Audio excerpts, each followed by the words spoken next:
how do you buy a rental property using the BRRRR method and keeping it for free? Well, it's not that hard, but let's start with, what BRRRR even means. It means buy, renovate, rent, refinance, repeat. Well, let's just start with the first B, which is buy. Most people think in real estate you make money when you sell. That's wrong. You collect money when you sell, but you make money when you buy.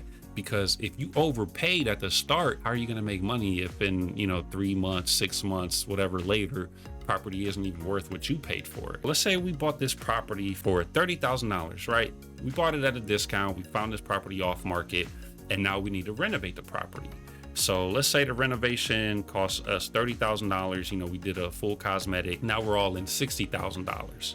Now we have to throw a tenant in there. You put a tenant in there, you're getting $1,400 a month for rent. And then now we go to the refinance. When you go to the refinance with a bank, what they're going to do is they're going to send out an appraiser to see what property is valued to give you a certain percent of that money out. So what that's going to look like, they go out there, appraiser, checks, let's say your house is a 3-bed, 1-bath, 1,200 square feet, and it's a ranch. They're also going to look for a 3-bed, 1-bath, 1,200 square feet ranch. They're going to try to compare it as close to your property, as properties that just recently sold.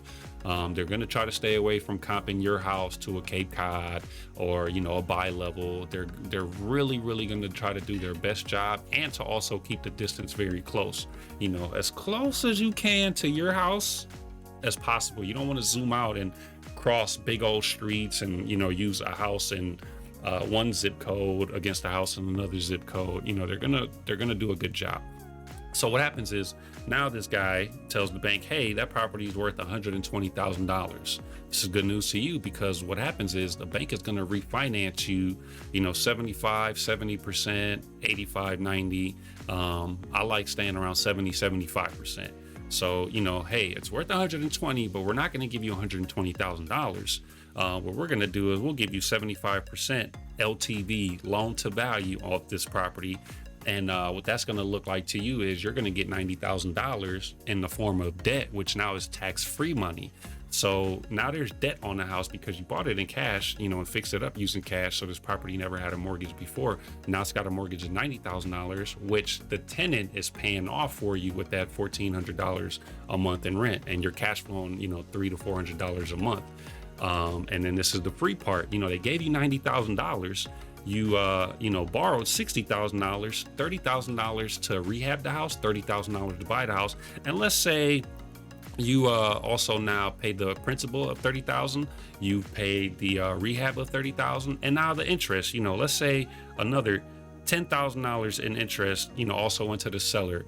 You also just made $20,000 in tax-free money. Remember, this is debt.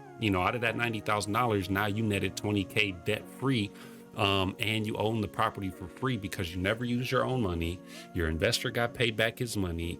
You keep a cash flowing asset that makes you $300 to $400 a month. And now what's the last step? Man, just go ahead and repeat this stuff, guys. And if you got any questions, drop some comments down below. I'm here to help. Let's get it.